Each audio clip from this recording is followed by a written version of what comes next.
সকল নাগরিকের নিরাপত্তা দেওয়ার জন্য বাংলাদেশের সরকারই যথেষ্ট।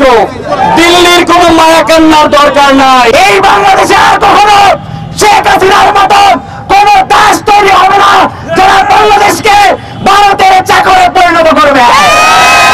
এই বাংলাদেশে আর কখনো কোন শেখ হাসিনা তৈরি হতে দেওয়া হচ্ছে।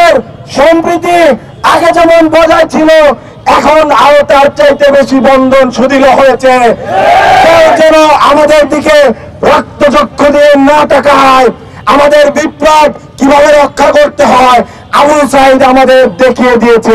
আমরা গণঅভ্যুত্থান ঘটালাম দাদাদের দাদাগিরি করার জন্য না, ভারতের সম্পর্ক আমাদের চোখে চোখ রেখে আপনি অর্ডার করবেন আমরা চোখ বুঝে দাদা দাদা করবো, এটা চলবে না। আপনারা বাংলাদেশকে নিয়ে খেলবেন, আমরা সেভেন সিস্টারকে নিয়ে খেলবো। যে দিল্লিতে খুনি নয় সে দিল্লির সাথে কোনো ভারতের জনগণ আপনাদের সাথে আমাদের কোনো দুশ্মনী নাই।